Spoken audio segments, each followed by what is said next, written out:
third week of our Open America tour coming to an end. We're live in beautiful Warrenton and Fauquier County. Great to have you with us.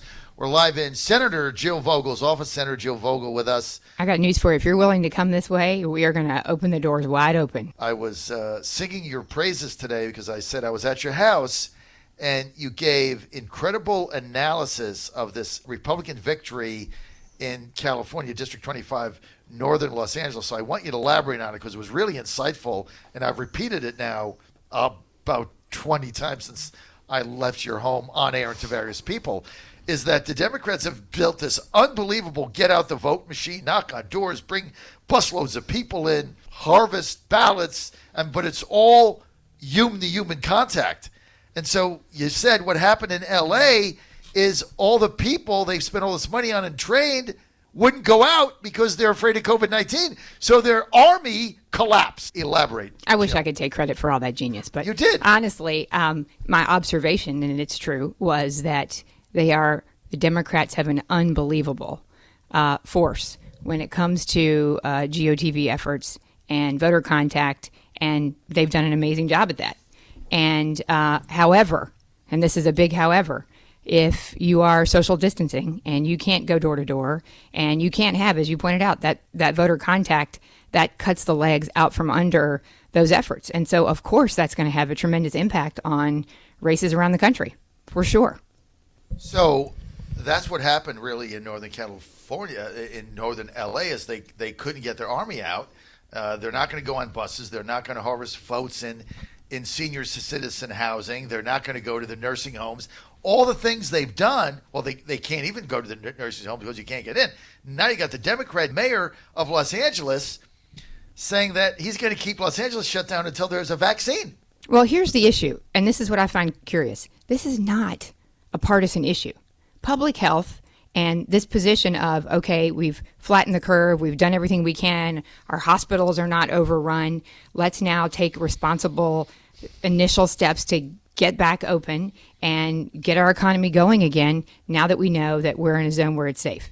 What's remarkable is that now this has become partisan. You've got, or at least the perception is that Democrats are saying, stay closed, don't go out and have contact with other people, keep the economy closed, keep businesses shuttered.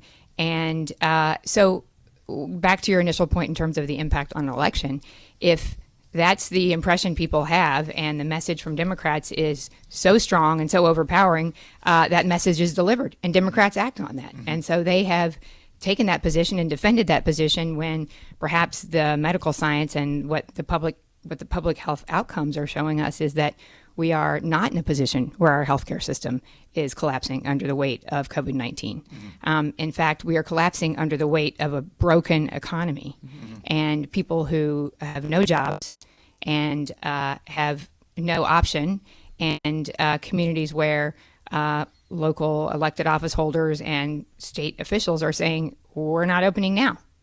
So it's a very interesting both political dynamic and economic dynamic. As a state senator who have served for a couple terms, you also ran for lieutenant governor 2017. Were you surprised or shocked at the power this governor has under the Emergency Powers Act? Yes and no. I think that, we have constitutionally a relatively weak governor and a strong legislature. And under his executive authority, he is able to do certain things with an emergency authority that he's enacted. But I will tell you, I think it has been surprising to most people, and to me, in fact, that he's been willing to go as far as he's gone with the executive orders and following up another executive order with a successive executive order clarifying the previous one. I think it's unprecedented, certainly in Virginia's history, that we've had an executive be able to shut down an entire state. Well, first of all, he kept Northern Virginia shut down because he was getting complaints there, a lot of it politically motivated. Loudoun County, West Loudoun County were there yesterday in Leesburg. There was virtually a handful of cases. That made no sense. Now we're in Warrenton shut down. This makes no sense. But now LeVar Stoney is allowed to shut down Richmond. But outside the city limits, we're in phase one. So you go back to this thing where you can go have dinner in Glen Allen, but as soon as you get inside Richmond, you're in lockdown, but then you can drive in and out of Richmond. How is this even logical? It's not. And if you're focused on public health, that isn't logical. It's utterly illogical. And the idea that you should try to come up with a common standardized public health solution and, again, keep it standardized. And it is unprecedented that elected officials have the ability to, and I think many people think, overreach and close an economy, close businesses, tell people where they can and cannot go.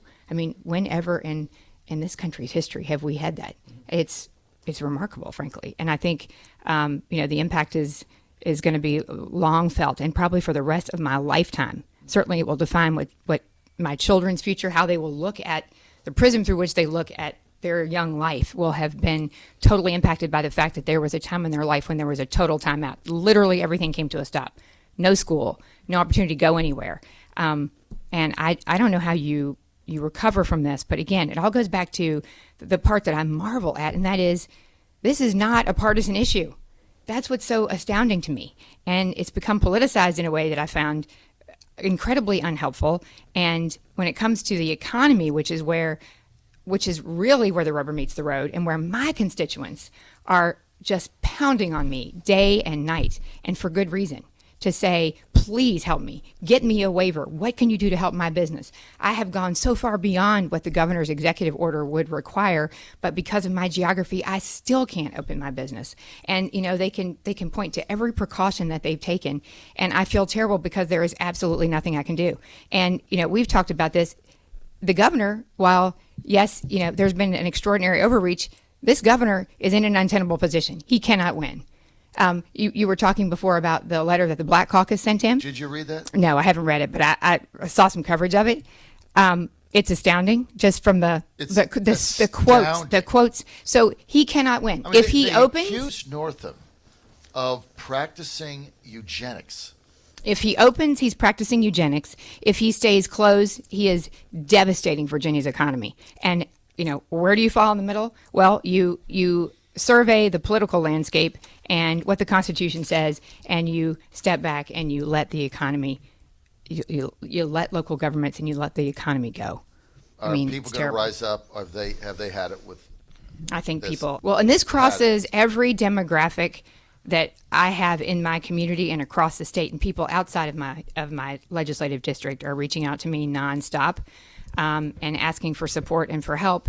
And this again crosses every background. Everybody is urging me to reach out to the governor and to anybody who can have an impact. They've asked me to go to supervisors. They've asked me to do anything possible to help open their business. People just want to get back to work. That's all they care about. They just want to feed their family. Now what's happening, I'm going into towns and I'm going through downtowns, and now what I'm seeing is empty stores. I'm seeing not closed signs. I'm seeing out of business signs. I'm seeing for rent signs, for sale signs, wiped out. My son's 16. The gymnasium that he goes to, which is right by the house, closed. And there's a for rent sign on the door. Now we're starting to see the bankruptcies now, right? And I said from the beginning, small businesses could probably get through April, maybe the first week in May. This thing goes on. They're done. They're 3 months behind on rent. They can't pay it. Bills are piling up. You just filed Chapter 7. You get out. I mean, that's basically what's happening. And people are talking with a straight face about through the fall. I mean, there are literally people who are talking about the fall.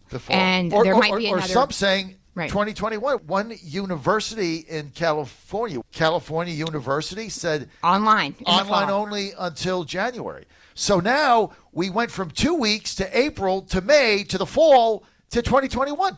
How do they expect us to live? Well, and that's what worries me and saddens me, because it just keeps, we could just keep pushing the marker further and further out. And the goalpost. Right, the goalpost further out. Which went from beds to ventilators to flatten the curve to testing to deaths to testing. And now it's, there has to be a vaccine. Well, we've not found the vaccine for the common flu or the common cold. There's no vaccine. It's insanity. How did we get here, Jill, in 60 days? Well, I tell you, there's mass confusion, to your point about, some people are engaging in civil disobedience, but some people are just absolutely confused and ignorant, and they're emailing me and they're saying, we're opening. We think under this rule we can open. They find out later they can't. They're trying to walk a really fine line, and there's no way out of this except for us to all decide that we're going to view this only through the prism of the public health facts that we know, the facts that we have in front of us right now. And that is that our hospitals are not collapsing under the weight of sick patients.